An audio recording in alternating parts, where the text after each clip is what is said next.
নমস্কাৰ বন্ধুসকল, মোৰ ইউটিউব চেনেললৈ আপোনালোক সকলোকে স্বাগতম জনাইছোঁ।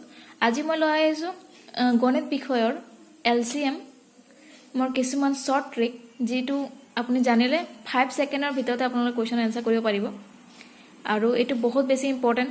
গতিকে আহকচোন ষ্টাৰ্ট কৰোঁ। আমাৰ ফাৰ্ষ্ট ট্ৰিকটো হৈছে, চাওকচোন আমি কেইটামান সংখ্যা লৈছোঁ 3, 6, 12 আৰু 24। এই সংখ্যাকেইটাৰ ভিতৰত সবতকৈ ডাঙৰ সংখ্যা কোনটো আছে? 24, নহয় জানো? এই 24 সংখ্যাটো সকলোৰে ডিভাইড হয়নে নাই সেইটো আমাৰ চাব আছে। 3ৰে ডিভাইড হয় নহয়, 3 8 গুণ 24, 6 4 গুণ 24, 12 2 গুণ 24। গতিকে যদি সকলো সংখ্যাৰে ডিভাইড হয় আটাইতকৈ ডাঙৰ সংখ্যাটো, গতিকে এইটোৱে হ'ব আপোনাৰ শুদ্ধ উত্তৰ। বাছ, গতিকে আপোনালোকে যদি এনেকৈ দিয়া থাকে 3 6 12 24ৰ লসাগু উলিওৱা, গতিকে আপোনালোকে এইটো সবতকৈ ডাঙৰ সংখ্যাটো চিলেক্ট কৰিব পাৰে। গতিকে এইটো হৈছে আমাৰ শুদ্ধ উত্তৰ। আহকচোন নেক্সট কুৱেশ্যনলৈ আগবাঢ়িছোঁ। এইটো নেক্সট শ্বৰ্ট ট্ৰিক 2 নম্বৰ। আমি ইয়াত 4টা সংখ্যা লৈছোঁ, 5 15 20 আৰু 30, নহয় জানো? এতিয়া ইয়াত সবতকৈ ডাঙৰ সংখ্যা কি আছে? 30। এই 30 সংখ্যাটো এই গোটেইখিনি সংখ্যাৰে যায়নে নাই চাওঁচোন। আমি হৰণ 5ৰে আমি 30ক হৰণ কৰিব পাৰোঁ। 5 6 গুণ 30, 15 2 গুণ 30। গতিকে এই সংখ্যাটো আমি কাটি দিম। কিন্তু 20ৰে আমি 30ক হৰণ কৰিব নোৱাৰোঁ। গতিকে আমি ইয়াত কেনেকৈ ওলাম LCM? ইয়াত আমি কি কৰিম, এই সকলোতকৈ ডাঙৰ সংখ্যাটো আমি প্ৰথমে 2ৰে পূৰণ কৰি চাম। যদি সেই সংখ্যাটো 20ৰে হৰণ হয় তেনেহ'লে সেইটোৱে হ'ব আমাৰ শুদ্ধ উত্তৰ। আমি কৰি চাওঁচোন। 30 2 কিমান হ'ল? 60। এই 60 সংখ্যাটো 20ৰে যায়নে? 20 3 গুণ 60। গতিকে 20ৰে এইটো 3বাৰ যায়, এইটো। গতিকে এইটো আমাৰ হ'ব লসাগু। মনত থাকিবনে আপোনালোকৰ? আহকচোন নেক্সট ট্ৰিক্স লৈ আগবাঢ়িছোঁ।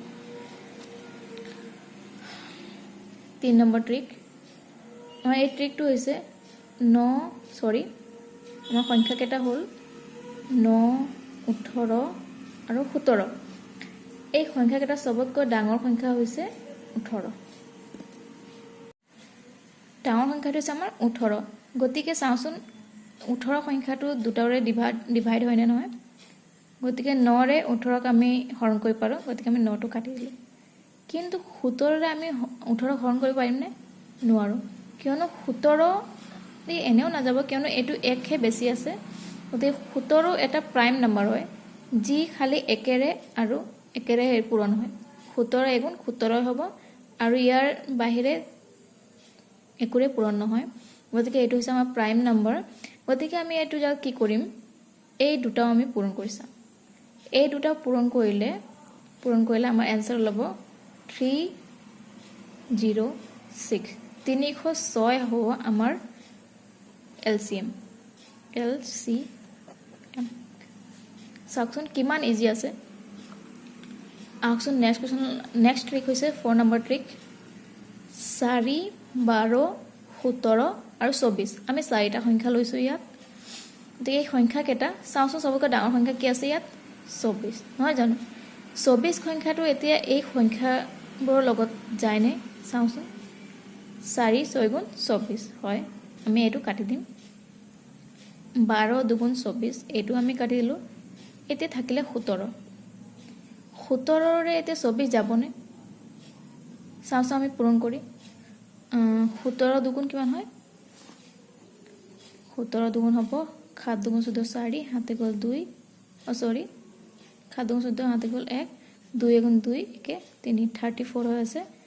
আৰু 24 2 গুণ আমি কৰিলে কিমান পাম? 4 2 গুণ 8, 2 2 গুণ 4। 17ৰে 48ক নাযায়। গতিকে আমি এই দুটা পূৰণ কৰিম, 17 আৰু 24। 17 আৰু 24 আমি পূৰণ কৰিলে পাম 408। গতিকে এইটো হ'ব আমাৰ শুদ্ধ উত্তৰ।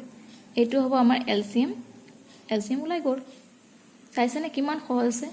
গতিকে আপোনালোকে এনেকৈ কৰিব, মেথছৰ শ্বৰ্ট ট্ৰিক ইউজ কৰিব। এইটো বহুত বেছি ইজি।